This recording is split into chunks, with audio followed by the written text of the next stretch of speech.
Hi, everyone. Today I am joined by NYU basketball superstar, two-time national champion, Division III Player of the Year, my good friend Caroline Pepper. Caroline, how are you? Good. How are you, Aidan? I'm fantastic. Good to see you. So, obviously, you just finished your fourth season in New York, capping it off with being named Player of the Year, as I mentioned. Talk to me about winning the WBCA award, becoming just the second Violet to win that award, of course, since your former teammate Natalie Bruns. What's it like to win an award like that? Yeah, I mean, I think it speaks to the team. You can't win an award when you don't have a winning team or a team that is willing to get as far as we did. And so I think it's really just a testament to how hard we all work together. And of course, your coach, Meg Barber, won Coach of the Year once again. You've played under her your entire college career. What kind of coach was Meg Barber to you? What were some of the things you learned under her that helped aid the success of the team, aided your individual success, as someone who had a lot of success in her career at NYU as well?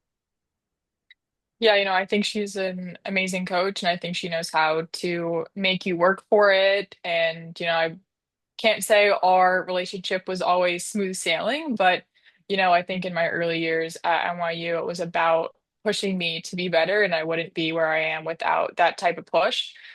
So, I think that, I really wouldn't be the player I am without her and everything she's done, and along with the rest of the coaching staff. So, yeah, she's just an amazing coach. And aside from everything she's taught me in basketball, I think it's super important. She supports you off the court too. How could you compare her to other coaches you had in the past, in high school and just playing club and all that? What was different about her compared to other coaches? I think I would say she was a little bit more restrictive in the way that she wanted the offense run when I was a freshman and sophomore. You would want to give it to a freshman or a sophomore at the time, but as time went on, we came to an understanding that, she needed to let me do what I wanted to do, and it was more of like a trust the process type of thing, and really building that trust between both of us. And I think that process took a little bit longer than I think my other coaches. But all to say that, it was more of like making sure that I trust my own decision so that she can back me up and things like that. Otherwise, maybe if I was a freshman or sophomore making the same decision, it wasn't very thought through. So, I think she's really helped me figure out how to learn the game even more. Now, before we get into the national championship stuff, I want to go back into high school, talk about your recruitment process a little bit. Obviously, four-year basketball star back in Massachusetts. Talk to me about how that recruitment process went down. What was it like as far as schools reaching out to you and all that stuff? Yeah, so I would say that most of the girls in my area look at NESCAC schools, so small liberal arts colleges. I was getting recruited by NESCACs as well, but ultimately I just didn't know what I wanted to study and I didn't know what I really wanted to do in my future. So I needed a university that gave me a ton of options, not something that kind of restricted me in, general majors. So um, I reached out to NYU just as like a blanket email, and I was going to the Columbia elite camp at the same time. And so one of the assistant coaches at the time had emailed saying like, "Oh, just take a tour like when you come down to Columbia." Um, because I went all to all the Ivy elite camps, that was just how you got noticed. And I was also getting recruited by some Ivies, but I decided I didn't want to go Division 1. But yeah, I spent one day at the Columbia camp and then I started getting recruited by NYU when I took the tour like right before I went to the Columbia tour, and I just absolutely loved NYU's campus. My mom was like, "You're crazy. Like there is no campus." And I'm like, "Well, to me there is a campus. Like they're all in the same block, all the buildings." But at Columbia I wasn't much of a fan. I just like thought that it was too perfect and it Mhm. wasn't for me. So then when I met all three coaches in Washington, D.C. at a tournament, an AAU tournament, I just like knew I loved all of them. So I knew that I loved the campus. And then when I met all the coaches, I was just so sold. So yeah.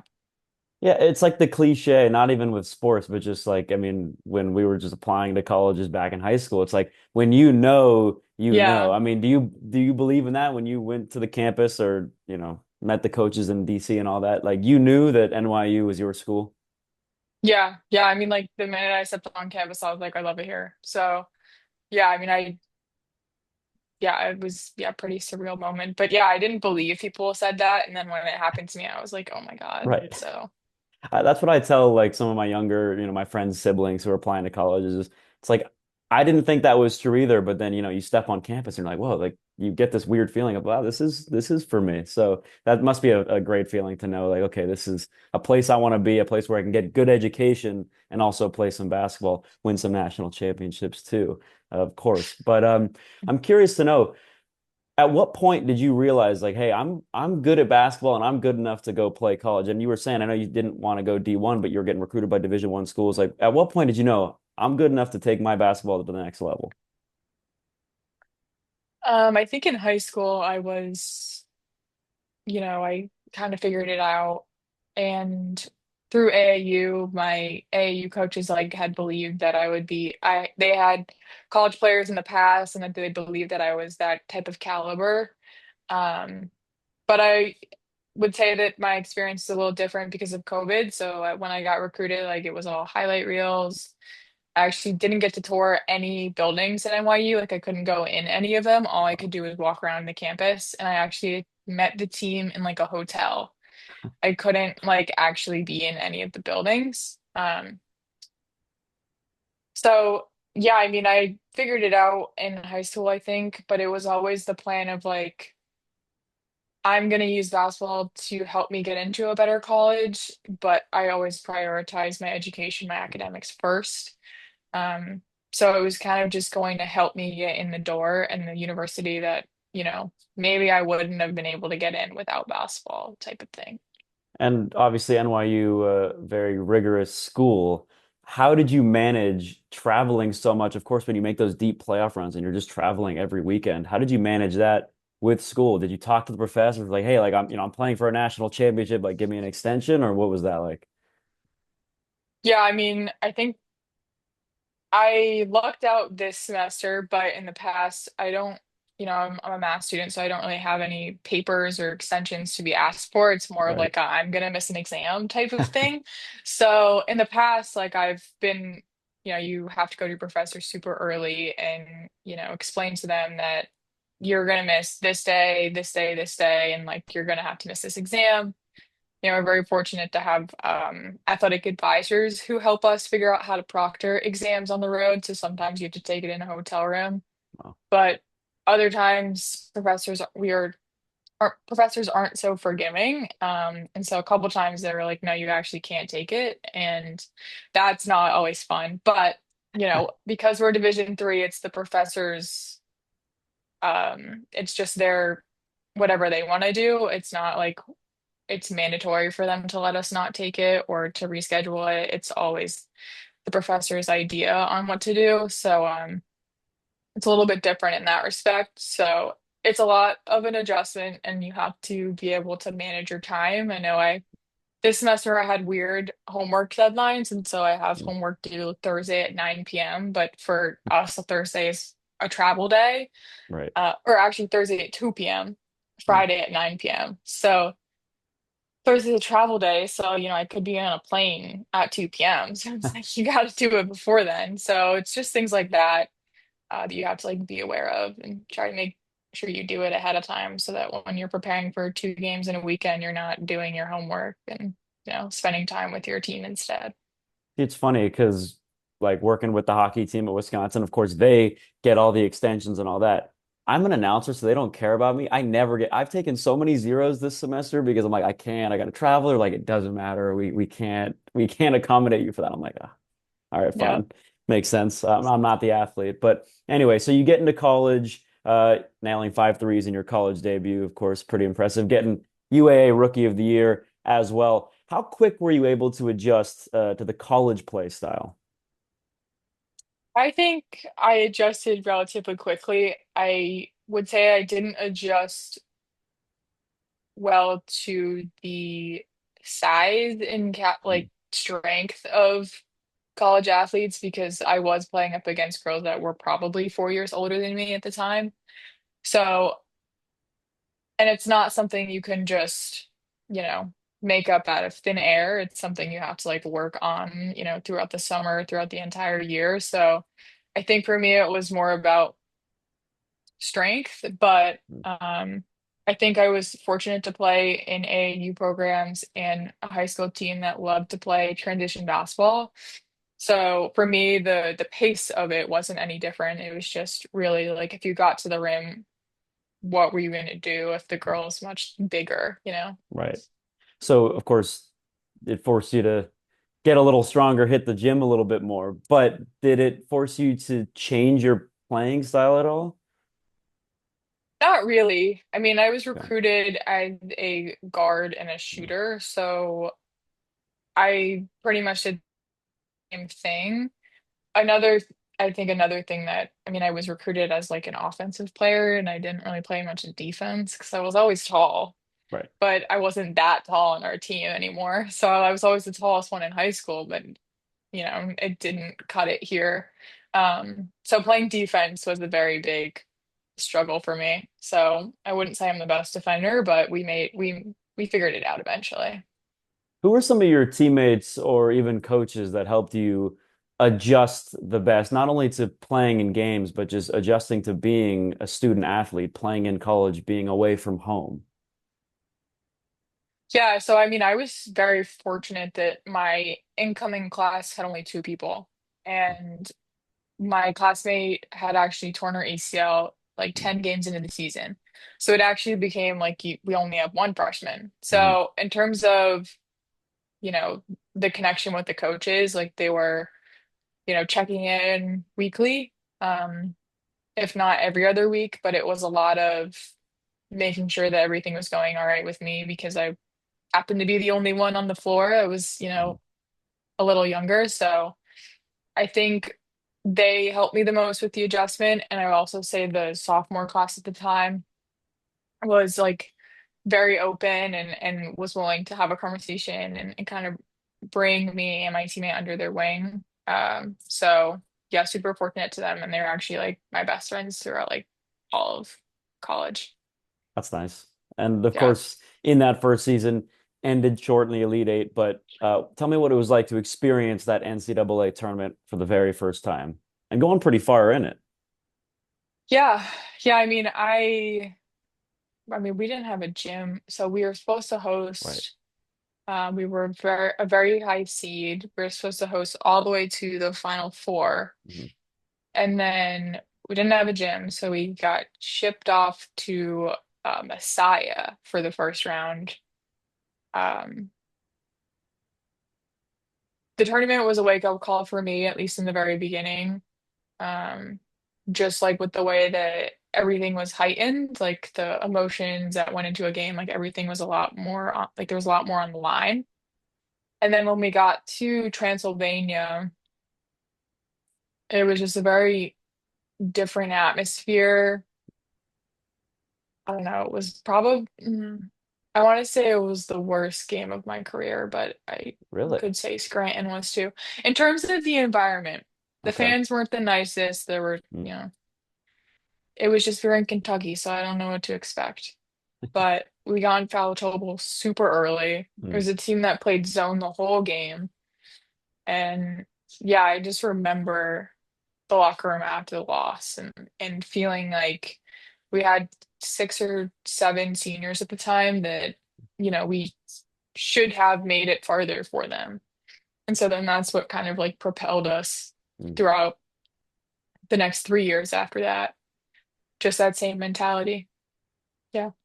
Yeah, I mean, obviously from then on, the next season going past the Elite Eight and then of course winning a national championship. So first we'll start with 2024.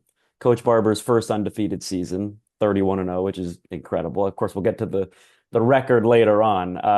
But this was the first season that I started following because it's when Jack Ava and I went to your game against Tufts early in the season, and it was me and Jack's first Division 3 basketball game, and we got so into it. I know we brought the signs. I'm sure you remember. but that was just such a fun game to go to, and we realized like, okay, like this NYU team is pretty good, and obviously, of course, you guys ended up winning the national championship 2 years in a row. But I remember watching the tournament games in the later months and just seeing you guys steamroll past everyone. Now, I know you're always so locked in, but what was the confidence level like entering the tournament following an undefeated season where you just haven't lost? Yeah, I mean, I think for us I mean, we just compete so hard and it feels like our practices are harder than our games. And Mm. to imagine that, our bench is playing against, you know, Natalie Bruns, two-time National Player of the Year, All-American, and then Bella Plekia, also All-American, myself, Jamie Behar, who was a transfer from Lehigh, like, and Brooke Batchelor. It was just like it's hard to put into words because we were just so good that no one ever came close. Like I don't think there was a game that no one like wavered in confidence at all. I love it. So And I know it might be hard to describe this now, but taking you back to Columbus on that game, you're on the court, you're surrounding Bell Palecchia, who you just mentioned, who had the ball right at the end. Describe that moment to me once that buzzer sounded and you became a national champion. yeah, I really don't know. I mean, the Columbus one was it felt like more of a fight since we had really never been there before. And, obviously there's nerves for people who have like just experienced that or just like for a first time. Um, but I just like I remember that one as like being super emotional because it felt like we had worked so hard all year and like I think games were definitely closer than my junior year, but yeah, yeah, everyone was just like so happy, so excited. I mean, it was just amazing. That's great. Obviously, that was NYU. You ended the long drought, NYU's first national championship since 1997, a year before your coach began her freshman season at NYU. Just to put that into perspective, what was it Yes. like on campus when you got back? Did you guys get right back to work, or was there a little bit of time to celebrate and have some fun? Yeah, I mean, because we're Division 3, we're not allowed to work with our coaches until next October. Oh, interesting. So we are allowed to practice what's pickup is what we call it, Mm, and lift 3 times a week, but the coaches aren't allowed to be there. interesting. So we took 2 weeks, or we took 1 week off, and then we started up again with team lifts, pickup and stuff, but it's more just like having fun. But yeah, the university was, I mean, super supportive. We, went to a university senate meeting with the board of trustees. We had a big celebration. Um, yeah, it felt like, at least for us at NYU, like I would say that we also have a Division 1 fine arts program.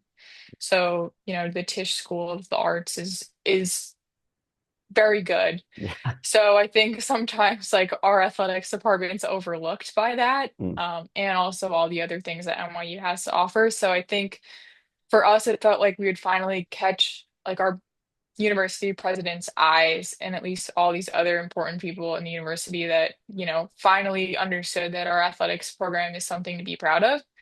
And that's what it felt like.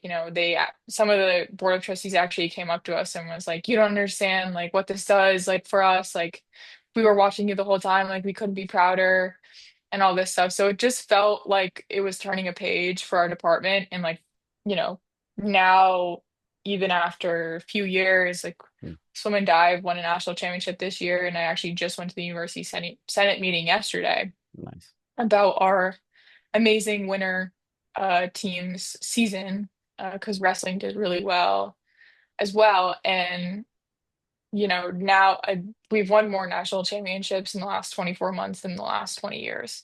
So finally, it's like, if they support us through this, then, imagine how much better we're going to get. So, No kidding. It's unbelievable. Not only what your team has done, your program, but the other programs around you guys, like you said, swim and dive, wrestling, doing pretty well. Out of curiosity, why is it that coaches can't be there, and why is it's Division 3 only, like Division 1, they're allowed to do that? Like, what do you know why that happens? yeah, it's just a rule between Division One and Division Three. Division Hmm. One, they're allowed to like 365 days. I think there's a 2 week break period, but aside from that, they can be anywhere at any time. For Division Three, that's not the case because like we're not on scholarship, so they're not like they can't. It's like a period where they're not allowed to. So period basically starts when you lose, and then October 15th is normally the day we start preseason, but they created a new rule 2 years ago where they give coaches 8 days to practice prior to that, and you can use them however you want. So Got it. 8 days where the coaches are allowed to be around you. Interesting. So I didn't know that. That's yeah. learn something new every day.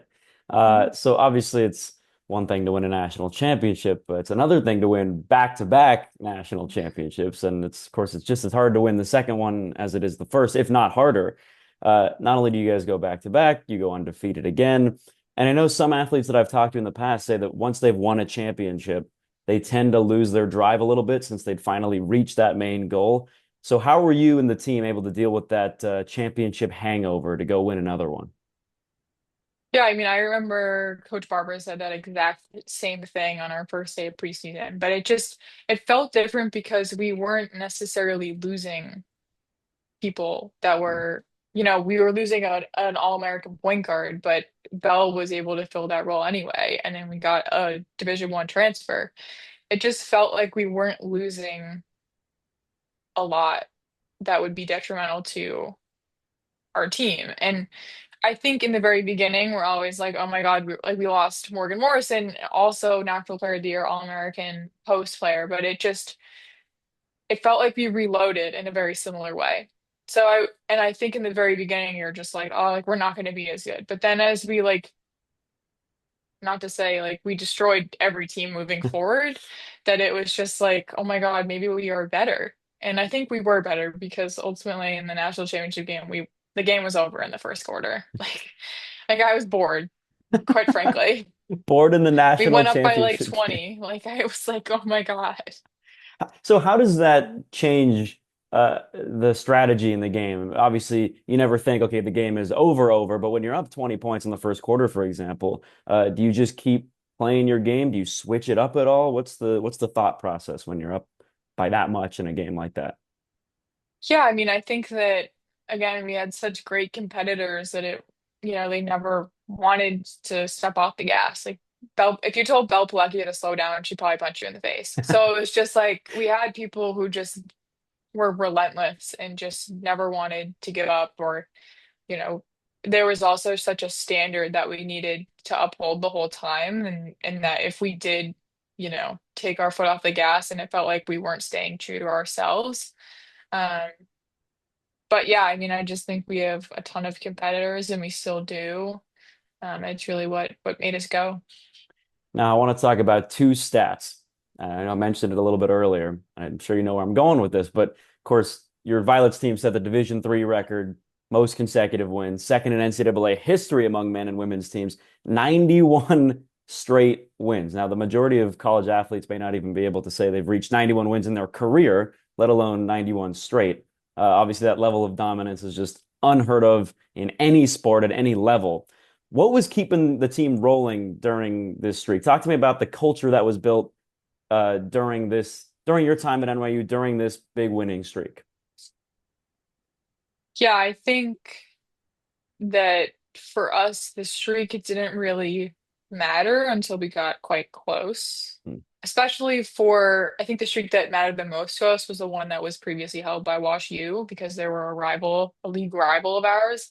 And also our coach was playing while Wash U had the streak. So Right. she was on the losing end of the streak. So for us, the Wash U game or the Wash U streak was really the one that we were aiming to beat. And it came in the weekend where we beat Carnegie Mellon at Carnegie Mellon. And any game within those, like any few games in that one, we were so close, those were our closest games. And I think that was because everyone was like, "Oh my God, we're so close." I don't know if we ever thought we were going to get there. That was never on our mind. But then when we got close, like there was a lot more media and a lot more talk about it. So then I think everyone was kind of like, oh my God, like we're about to break it. Like, what do we do? So then we broke it, and I think that was kind of like out of sight, out of mind. But of course, media kept asking us about it, and if we Right. would ever get to the Yukon record, Mhm. which I mean, the breaking Yukon's, second record was in the tournament. So for us, I mean, they kept asking about it, and we are like, it's always a one game at a time mentality. It's the way we approach every week, every game.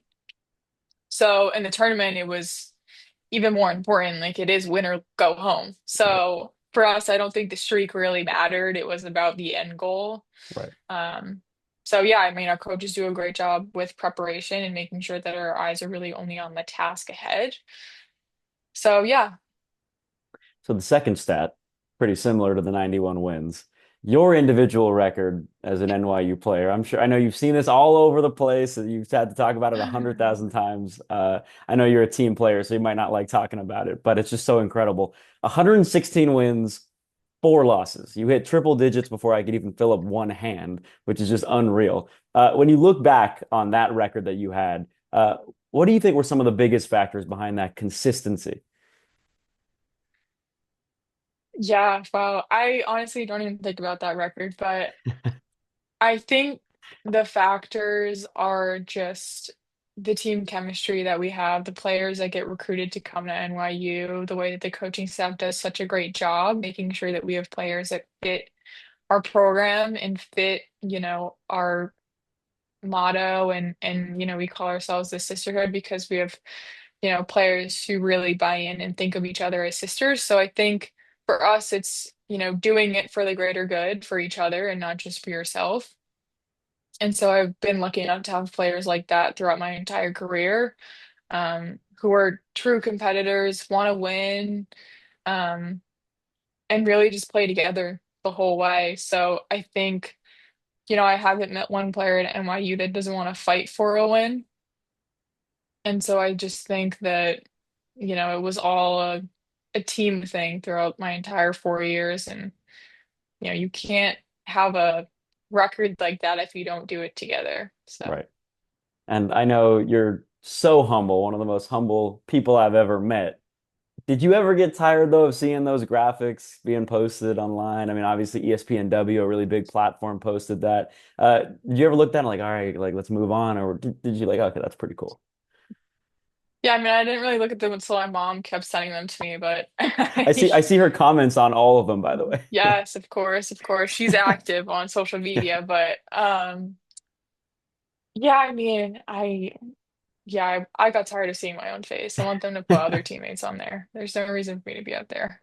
Hey, I mean, two Really wish times. they would just put the whole team, Yeah, yeah, not of just one course. person. Because I mean, like you said, you can't do that stuff alone.